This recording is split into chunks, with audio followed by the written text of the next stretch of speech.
Carson Engel here alongside our Magic insider Andrew Melnick for ESPNFlorida.com. It's a final in Game 4 here from Amway Center. The Orlando Magic losing to the Indiana Pacers in overtime, 101-99. Now Indiana takes a 3-1 series lead back home.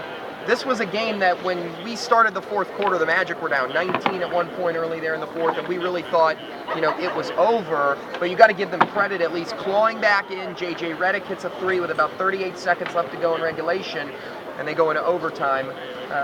It was something, maybe an improbable result there at the end. Yeah, it was. They were demolishing him with the pick and roll down the stretch with Glenn Davis rolling to the basket, and they were just losing him seemingly every time. He was getting dunks and layups. They had a sequence where they had 4 straight possessions with a dunk or layup, went on a 14-0 run, and I think it ended the game on a 26-7 run, I believe is how it ended, and then of course had the just heartbreaker at the end. They had a shot to win in regulation. Jameer Nelson made a great move, got a good look, faded away when he probably didn't have to.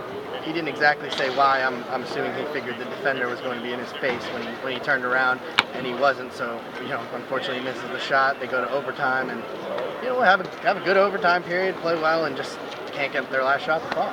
David West was a guy that Indiana ran a lot of their offense through tonight. He had a double-double, 26 points. How difficult was he tonight as a matchup concern for the Magic? Well, it's tough because no matter what you do, someone kind of always beats you when you have that size that the Pacers have. We saw, early in the series, you're right, it was David West with Ryan Anderson on him. Today it was David West with Ryan Anderson, and down the street, Cheeto Turkoglu on him.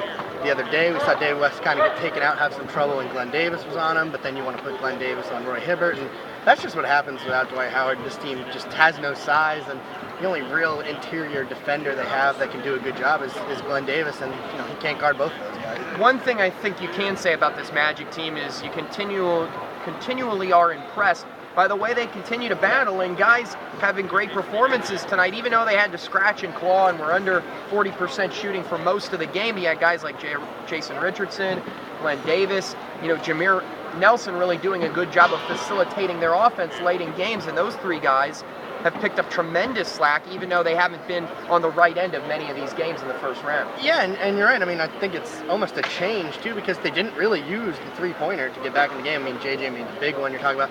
Jay Rich made a couple, but mostly it was, pick and rolls and going down low to Glenn Davis, which, unfortunately they tried to do it in the last play and it didn't work. But Jameer Nelson, you're right, 11 assists today. J.J. Redick, 7 assists. That's what you want out of your backcourt.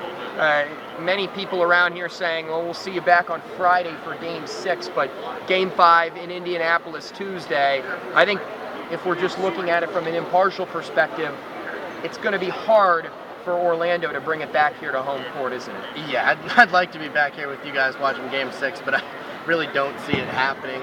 Like we said, these matchup problems are just too tough, and, they're going to have the home court in Indiana, and just the way they started playing after what Indiana let happen today, allowing the Magic to come back from 19 down in the final period, I don't see them having a letdown again. I think they'll be ready to go, and they don't want it. We know they don't want to come back here.